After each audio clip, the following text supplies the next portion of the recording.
हरे राम राम राम हरे हरे, हरे राम राम राम हरे हरे, हरे राम हरे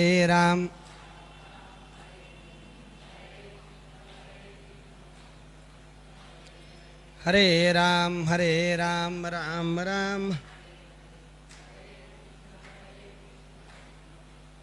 श्री कृष्ण गोविंद हरे मुरारे, हे नाथ नारायण वासुदेव, प्रद्युम्न दामोदर विश्वनाथ मुकुंद विष्णु भगवन् नमस्ते।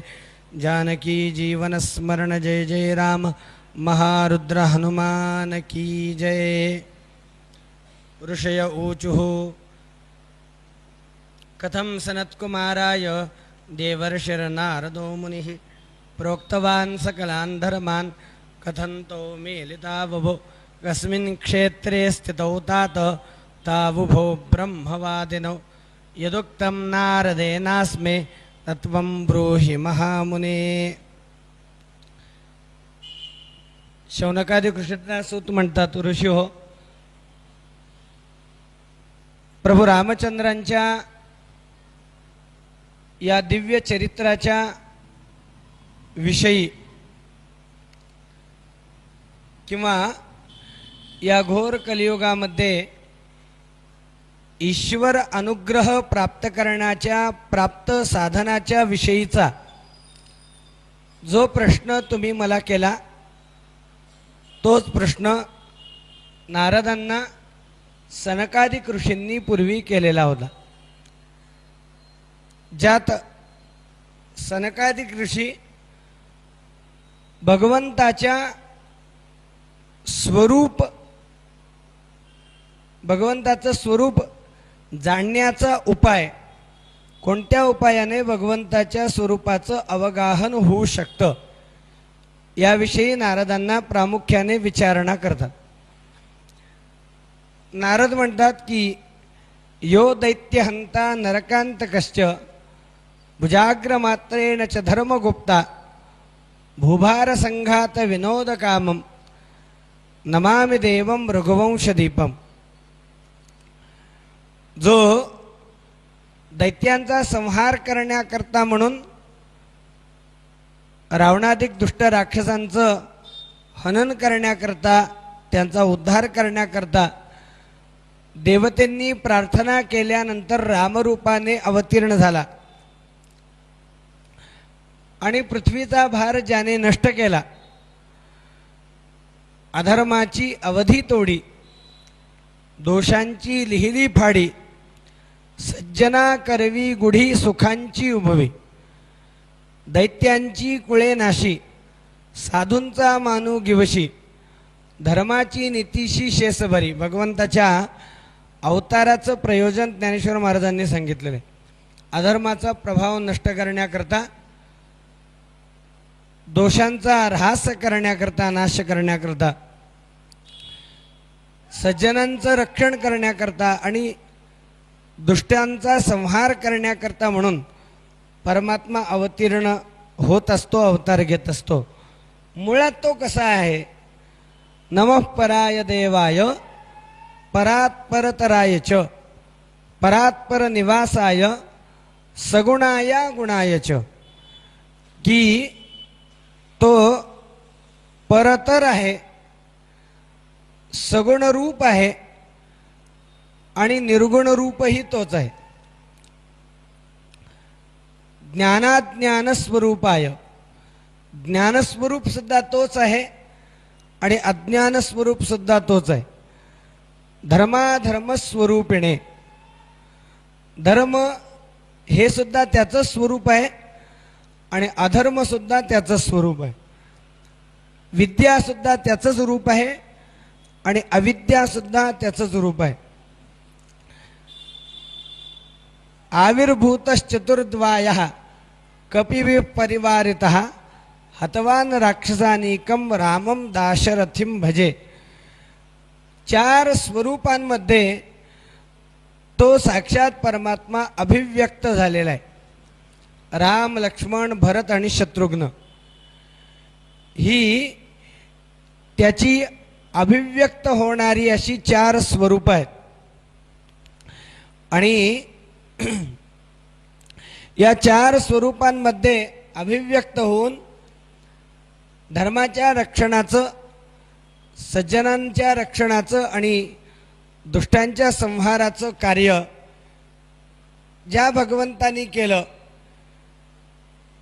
ज्या भगवंताचं मूळ स्वरूप वेदाला कळत नाही, ज्या भगवंताचं मूळ स्वरूप शास्त्राला कळत नाही, ज्ञानी ऋषी मुनींच्या विचारांच्या पलीकडचा जो आहे, यन्नाम्न स्मरण मात्रेणापि महापातिकनोपिये पावनत्वं प्रपद्यन्ते कथं स्तोष्यामि क्षुल्लधीः, ज्याच्या नामस्मरणाने मनुष्य अगदी महापापापासून सुद्धा मुक्त होतो, त्या भगवंताचं वर्णन, ज्याचं नामस्मरण सर्वार्थाने जीवनाला धन्यता देणार आहे, त्या भगवंताचं वर्णन मी कसं करू? रामायण परा येतु घोरे कलियुगे द्विजाः त एव कृतकृत्याश्च तेषां नित्यं नमोस्तुते। भगवान परमात्म्याच्या दिव्य चरित्राचं अवगाहन ज्या व्यक्तीला घडतं त्या व्यक्तीचं जीवन धन्य मानलेलं आहे। भगवंताच्या चरित्राच्या श्रवणामध्ये गेलेला काळ हा वाया गेला असं कधीही म्हणलं जात नाही। करिता माझी कथा श्रवण, काळासी रिगमू नाही जाण, इतराचा पाडू कोण कर्मबंधन तेथे कैचे।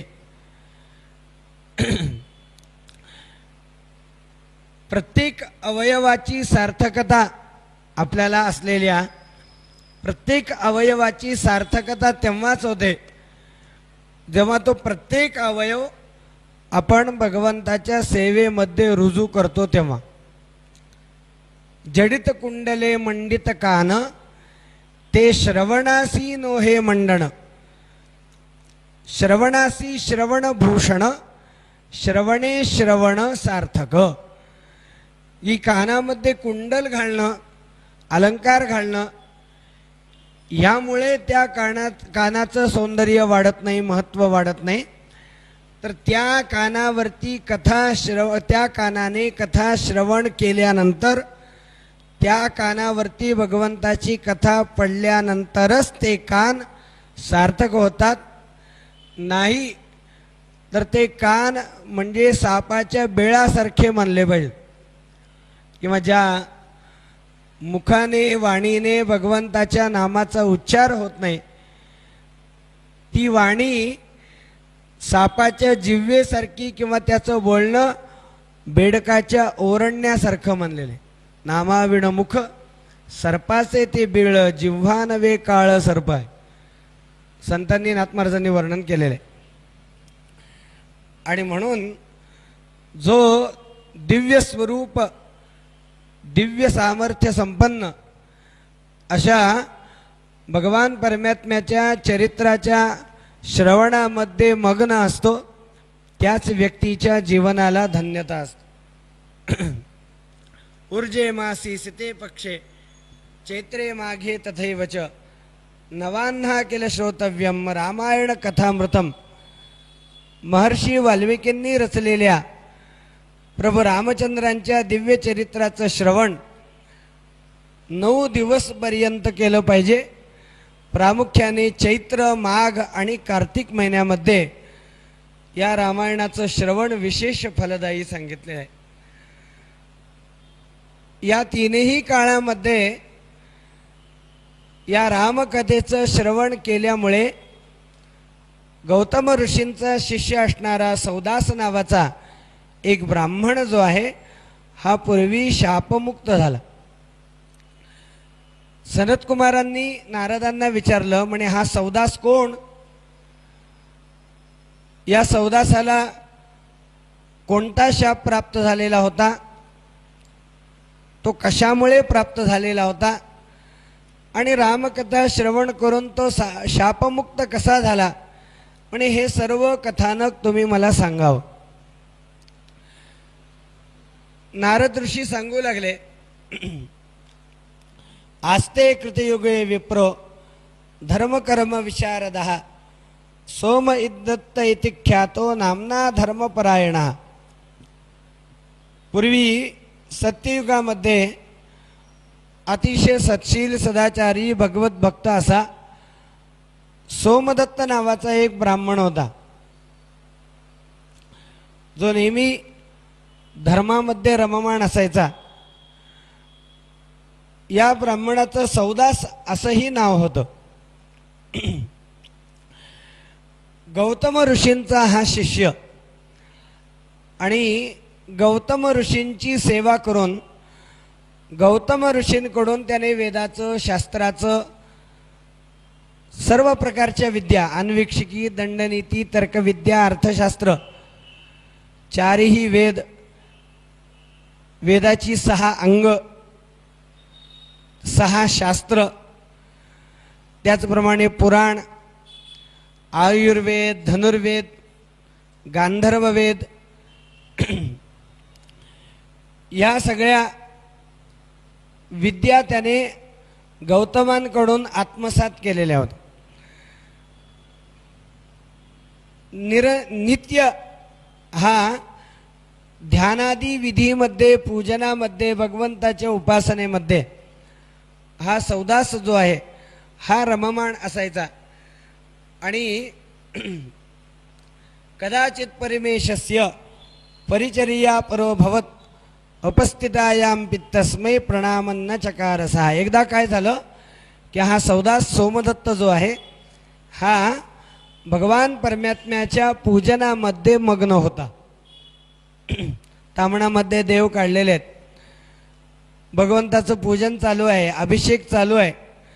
भगवंताच्या पूजनामध्ये मग्न असताना त्याच वेळी गौतम ऋषींचं तिथे आगमन झालं. परंतु पूजेमधून कसं उठावं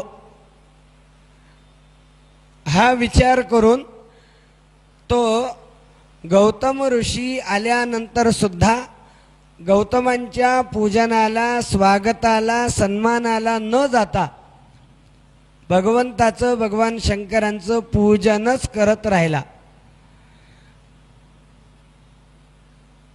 अशा प्रकारे आपलं स्वागत न करता तो पूजा कर्मामध्येच मग्न झाला. यामुळे गौतमांना वाईट वाटलं नाही, उलट त्यांना आनंद झाला. म्हणे माझा शिष्य आणि भगवंताचा परमभक्त आहे. सतु शांतो महाबुद्धी गौतमस्तेजसान्निधी शास्त्रोदितानि कर्माणि करोति स मुदम येयो. म्हणजे माझा शिष्य भगवंताचा अनन्य भक्त आहे. अनन्य कोणाला म्हणावं? अन्याश्रयाणाम त्यागो अनन्यता, याला अनन्य म्हणलेलं आहे. जो ईश्वराशिवाय दुसरं काहीही पाहत नाही, जो इकडे तिकडे लक्ष न देता केवळ भगवंताशीच, भगवंताच्याच ठिकाणी रममाण असतो, त्याला अनन्य म्हणलेलं आहे. म्हणजे माझा शिष्य गौतम म्हणतात की माझ्याकडेही दुर्लक्ष करतो, परंतु भगवंताचं पूजन सोडत नाही. म्हणजे तो भगवंताचा अनन्य भक्त आहे. गौतमांना अतिशय आनंद आला त्याची ती अनन्यता पाहून, त्याची ती एकाग्रता पाहून, त्याची ती वृत्ती पाहून, भगवंताच्या विषयी त्याची श्रद्धा पाहून. परंतु ज्या भगवंताचं तो पूजन करत होता, ज्या भगवान शंकरांचं तो पूजन करत होता, भगवान शंकरांना मात्र हे सहन झालं नाही. कारण कसं आहे, पहिल्यांदा सन्मान कोणाला द्यायला पाहिजे? तर पहिला सन्मान गुरुला द्यायला पाहिजे. भगवंतापेक्षाही गुरुचा आदर केला पाहिजे, भगवंतापेक्षाही संताचा सन्मान केला पाहिजे. कारण शिवे रुष्टे गुरुस्त्राता, जर भगवान शंकर आपल्यावर रागावले तर भगवान शंकरांच्या क्रोधापासून वाचवणारा आपल्याला गुरु असतो.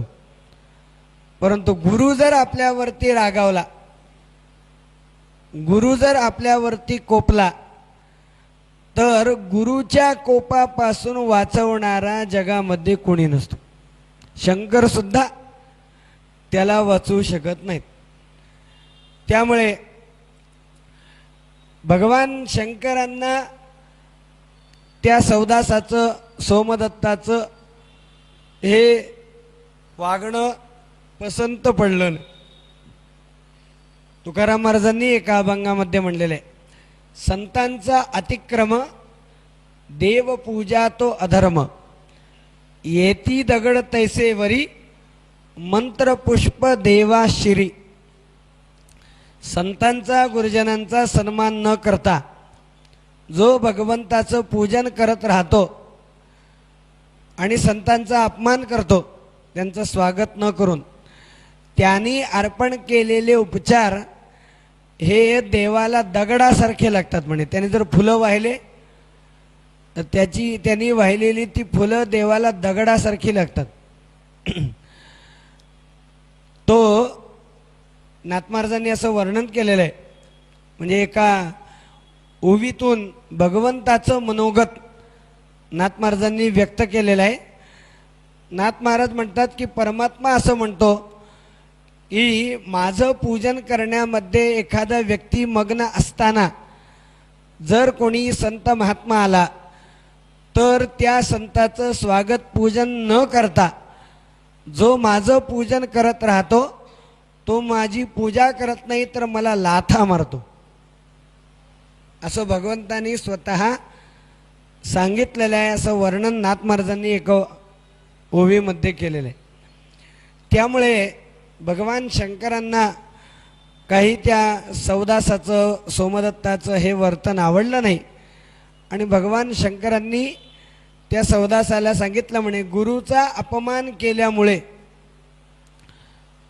तुला 12 वर्ष तू ब्रह्मराक्षस होशील असा शाप दिला. गौतमांना आपल्या शिष्याची दया आली. त्यांनी भगवान शंकरांना प्रार्थना केली आणि भगवान शंकरांनी सांगितलं म्हणे, तू योग्य अशा वक्त्याकडून जेव्हा रामकथा श्रवण करशील, वाल्मिक रामायणाचं जेव्हा तू श्रवण करशील तेव्हाच तू शापमुक्त होशील, असा उशाप हाही भगवान शंकरांनी त्या सौदासाला, सोमदत्ताला दिला. हा सौदास ब्रह्मराक्षस पदवीला गेला. मग क्षुत्पीडित पिपासार्थो नित्यंक्रोधपरायण कृष्णक्षपाद्युतिर्भीमो बभ्राम विजये वने. तो अरण्यामध्ये राहू लागला. त्या अरण्यामध्ये असणाऱ्या वन्य प्राण्यांना खाऊन, जाणाऱ्या येणाऱ्या वाटसरूंना खाऊन तो आपलं पोट भरू लागला. आणि एक दिवस कृतुत्रये तस पृथिवीम शतयोजन विस्तराम कृतकृत्वात् दुःखाताम एतस्मिन्नन्तरे प्राप्तः कश्चित् विप्रोति धार्मिकः कलिंगदेश संभूतो नाम्ना गर्ग इति स्मृतः वहन गंगाजलिं स्कंदे स्तुवन विश्वेश्वरं प्रभुं गायन नामानि रामस्य समायातोति हर्षितः. ब्रह्मराक्षसाचं स्वरूप त्या सौदासाला प्राप्त झालेलं होतं. अरण्यामध्ये राहून प्राण्यांना खाऊन, वाटसरूंना खाऊन तो आपलं पोट भरत होता. आणि एक दिवस तो नर्मदा नदीच्या परिसरामध्ये, हे जे सगळं कथानक घडत होतं हे नर्मदेच्याच तीरावर घडत होतं. एक ब्राह्मण काशी यात्रा करून आलेला होता आणि काशीचं जी गंगा आहे, काशीला जायचं, काशीची गंगा घ्यायची रामेश्वरला जायचं. रामेश्वरला ती गंगा अर्पण करायची. रामेश्वरचा सेतू घ्यायचा आणि तो काशीला न्यायचा, असं एक विधान आहे यात्रेचं. काशीला तो गेला आणि तिथे गंगा घेतली. ती गंगा, ती कावड आपल्या खांद्यावरती घेऊन हा रामेश्वरकडे जात होता. आणि वाटेमध्ये नर्मदेच्या त्या तीरावर त्या अरण्यामध्ये आला असता या ब्रह्मराक्षस रूपामध्ये असलेल्या सौदासाचं लक्ष त्याच्याकडे गेलं आणि त्याला खाण्याकरता म्हणून तो त्याच्या जवळ आला. तमायांतम मुनीं दृष्ट्वा सुदासो नाम राक्षसः प्राप्तो नः पारणेत्युक्ता भुजावुद्यम्यतं येयो तेन कीर्तिर्नामानि श्रुत्वा दूरे व्यवस्थितः अशक्तस्तन्विजं हन्तुम इदमूचे स राक्षसः. आता ब्रह्मराक्षसाच्या रूपामध्ये असलेला तो सौदास यात्रा करणाऱ्या त्या ब्राह्मणावरती आता त्याला मारण्याकरता म्हणून आक्रमण करणार. त्याच्या खांद्यावरती कावड होती आणि मुखाने रामनामाचा उच्चार होत होता. याचा परिणाम की मुखामध्ये सदोदित रामनाम असल्यामुळे त्या ब्राह्मणाचं तेज एवढं विलक्षण होतं की त्या ब्राह्मणाच्या तेजापुढे, सामर्थ्यापुढे त्या ब्रह्मराक्षस असलेल्या सोमदत्ताचं, सौदासाचं बळ काही टिकलं नाही. तो एकाच जागेवरती स्तब्ध राहिला, स्तब्ध झाला, अगदी चित्रामध्ये थांबल्यासारखा. चित्र काढल्यावर जसं ते चित्र जसं स्तब्ध असतं तसं अगदी तो स्तब्ध झाला. त्याच्यावरती कोणतीच क्रिया त्याच्या शरीरावरती नव्हती. आणि ही सगळी निश्चेष्ट असलेली आपली स्थिती त्या सौदासाच्या लक्षात आली आणि तो म्हणतो की हा कोणीतरी महात्मा दिसतोय, ज्याच्या मुखामधून श्रवणार अविरत भगवंताचं नाम माझ्यापासून त्याचं रक्षण करणारं झालं. भगवंताचं नाम सगळ्या संकटातून दूर करणार आहे, सगळ्या आपत्तींचं निवारण करणार आहे.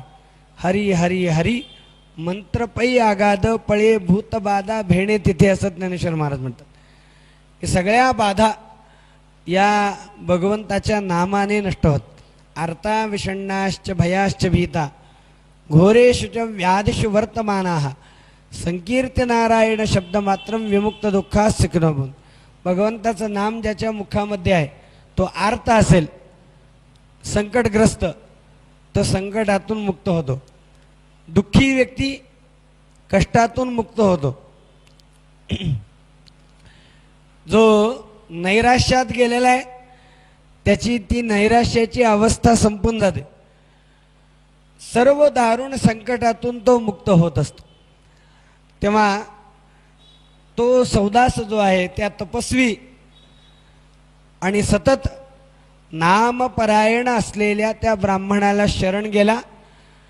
आपली सगळी कर्मकहाणी त्याने त्याला सांगितली आणि ज्या रामाच्या नामाचा हा प्रभाव आहे त्या रामाच्या चरित्राचा काय प्रभाव असेल आणि त्या रामाच्या चरित्राचं निरूपण करण्याविषयी त्या यात्रेकरू असलेल्या ब्राह्मणाला ब्रह्मराक्षसाच्या रूपामध्ये असलेल्या या सौदासाने प्रार्थना केली.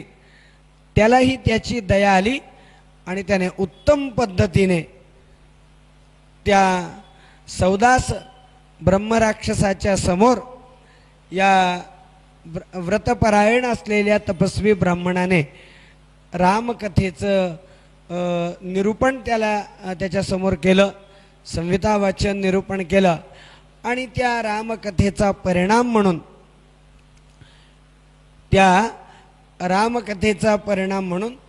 त्या ब्रह्मराक्षसाच्या योनीतून त्या सौदासाची त्या ठिकाणी मुक्तता झाली. आणि म्हणून नेहमी सनकादिक ऋषींना नारद म्हणतात की ऋषी हो, ही कथा परिपूर्ण पद्धतीने मनुष्याच्या जीवनाला धन्यता देणारी आहे. साक्षात भगवंताचं स्वरूपत्व त्याला प्राप्त झालं. यन्नाम स्मरणादेव महापातक कोटिभिः विमुक्त सर्व पापेभ्यो नरो याति पठांगतिम ये पठन्ति सदाख्यानम भक्त्या शृण्वन्ति ये नराः गंगा स्नानाच्छतुगुणम तेषां संजायते फलम. जो ही सौदासाच्या मुक्तीची कथा, रामायण महात्म्याची कथा जो व्यक्ती श्रवण करतो त्याला प्रत्येक अक्षराच्या श्रवणाने गंगेच्या शत स्नानाचं पुण्यफळ, 100 वेळा गंगा स्नानाचं फळ प्रत्येक अक्षराच्या श्रवणाने त्या व्यक्तीला प्राप्त होतं. त्यानंतर कशा पद्धतीने ही कथा संपन्न केली पाहिजे त्याचं विधान त्या ठिकाणी सांगितलेलं आहे. प्रामुख्याने माघ मास असेल, चैत्र मास असेल आणि कार्तिक मास असेल, या 3 महिन्यामध्ये प्रामुख्याने ही कथा संपन्न करावी. रामायणस्य महात्म्यं कथितं वै मुनीश्वराः संकल्पन्तु ततः कुर्यात् स्वस्ति वाचन पूर्वकम. जेव्हा ही कथा आयोजित करण्याचा आपण विचार करतो, उत्तम दिवशी, उत्तम नक्षत्रावर, उत्तम योगावर, उत्तम तिथीला या कथेचा प्रारंभ करावा. प्रामुख्याने शुक्ल पक्षाचा महिना असावा आणि पंचमी तिथीपासून द्वादशी पर्यंतचा काळ हा उत्तम सांगितलेला आहे.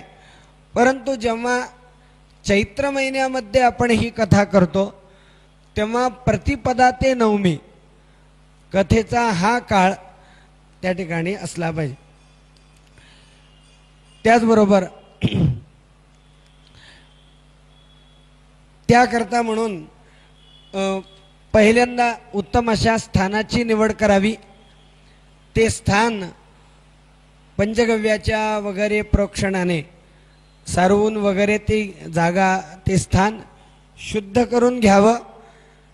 सुंदर असा मंडप घालावा, पुण्याहवाचन करावं, गणपती पूजन करावं, कलश स्थापना करावी. षोडशोपचारे आवाहनाधिक उपचारांनी प्रभू रामचंद्रांचं म्हणजे रामचंद्रांचं सपरिवार स्थापना करावी. हा परिवार कोणता? रामं रामानुजम, सीतां भरतं भरतानुजम, सुग्रीवं वायुसूनंच, हा सगळा रामाचा परिवार आहे. राम, लक्ष्मण, भरत, शत्रुघ्न, त्याचप्रमाणे सीता आणि मारुतीराय. मधोमध राम, लक्ष्मण, सीता असावेत. समोरच्या बाजूला मारुतीराय असले पाहिजेत आणि मागच्या बाजूला भरत आणि शत्रुघ्न यांची स्थापना करावी. षोडशोपचारे सपरिवार रामाचं पूजन करावं. या कथेच्या काळामध्ये जसं नेहमी आपण अनेक कथेंचं श्रवण करत असताना लक्षात घेतो, काही गोष्ट सोडाव्यात आणि काही गोष्ट स्वीकाराव्यात. मग सोडायचं काय? काम असेल, क्रोध असेल, लोभ असेल, मोह असेल, द्वेष असेल, आदी सगळ्या दोषांपासून अलिप्त व्हायचं. दया, क्षमा, अनुसूया, शांती, समाधान यासारख्या गुणांना आत्मसात करायचं. कथेच्या काळामध्ये नास्तिकान, भिन्न मर्यादान, निंदकान पिशुनादपि रामायणं व्रतपुरो वाङ्मात्रेणापि नार्चेत. नास्तिकाला, अधार्मिक व्यक्तीला, परनिंदा करणाऱ्या, चहाडी करणाऱ्या, चुगली करणाऱ्या अशा व्यक्तीशी संभाषण सुद्धा करू नये. वेदाची, वैष्णवांची, सज्जनांची, गुरुजनांची निंदा करू नये. त्याचबरोबर नास्ति गंगा परान्नलोलुपंचैव कुंडाशनम गायकंच तथा देवलकाशनम विषजम काव्यकर्तारम देवद्विज विरोधिनम. जो देव ब्राह्मणांची निंदा करतो त्याच्यापासून दूर राहावं, जो परान्न सेवन करतो त्याच्यापासून दूर राहावं, जो परस्त्री गमन करतो त्याच्यापासून दूर राहावं. नास्ते गंगा समम तीर्थम, म्हणजे गंगेसारखं पवित्र क्षेत्र नाही, स्थान नाही, तीर्थ नाही. नास्ति मातृसमो गुरु हो, आईसारखा श्रेष्ठ आईसारखी गुरु नाही. नास्ति विष्णू समो देव, भगवान महाविष्णून एवढी श्रेष्ठ देवता नाही. आणि रास्ति रामायणात गुरुम, रामायणापेक्षा श्रेष्ठ अशी कोणतीही गोष्ट नाही. नास्ति वेद समम शास्त्रम, नास्ति शांती समम सुखम, नास्ति शांती परम ज्योति, नास्ति रामायणात परम. वेदासारखं श्रेष्ठ शास्त्र नाही, शांतीसारखं श्रेष्ठ सुख नाही, ज्योतिषासारखं श्रेष्ठ शास्त्र नाही, आणि रामायणासारखं श्रेष्ठ दुसरं काही नाही. रामायण पुस्तकम यो वाचकाय प्रयच्छति सयाति विष्णु भवनम यत्र गत्वा न शोचते. ज्या व्यक्तीकडून ब्राह्मणाला रामायणाचं पुस्तक दिलं जातं, रामायणाचं पुस्तक दिलं जातं, त्या व्यक्तीला सुद्धा अति भाग्यवान मानलेला आहे. पंचकृत्वो व्रतमिदं कृतं येन महात्मना अत्यग्निष्टो मजम पुण्यम द्विगुणम प्राप्नुयान नरहा. जो व्यक्ती 5 वेळा ही रामकथा श्रवण करतो त्याला अश्वमेधादिक यज्ञांचं पुण्यफळ प्राप्त होत असतं. ही रामायणाची कथा कोणतं फळ देते? दुःस्वप्ननाशनम धन्यम, दुःख दैन्य दारिद्र्य नष्ट करणारी, वाईट स्वप्नांचा नाश करणारी, धन्यता देणारी अशी ही रामकथा आहे. सर्व पातकांपासून मुक्त करणारी आणि मुक्ती देणारी अशी ही रामकथा आहे. कलियुगामध्ये त्याच व्यक्तीला धन्य मानलेलं आहे. रामायण परायेतु रामनाम परायणाः तैव कृतकृत्याश्च घोरे कलियुगे द्विजाः. ही जो व्यक्ती रामकथा श्रवणामध्ये रममाण आहे आणि जो व्यक्ती रामनामाच्या उच्चारामध्ये रममाण आहे, कलियुगामध्ये त्याच व्यक्तीला धन्य मानलेलं आहे. राम नामैव नामेव नामेव मम जीवनम कलौ नास्त्यैव गतिरन्यथा. कलियुगामध्ये या रामनामाशिवाय आणि रामकथेशिवाय दुसरी कोणतीही उत्तम अशी गती, उत्तम सुख देणारं असं दुसरं कोणतंही साधन सांगितलेलं नाही. आणि म्हणून प्रभू रामचंद्रांची अतुलनीय अशी कृपा प्राप्त करण्याकरता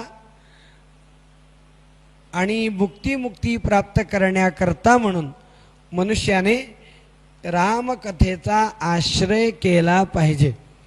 आपण सर्व भाग्यवान आहोत.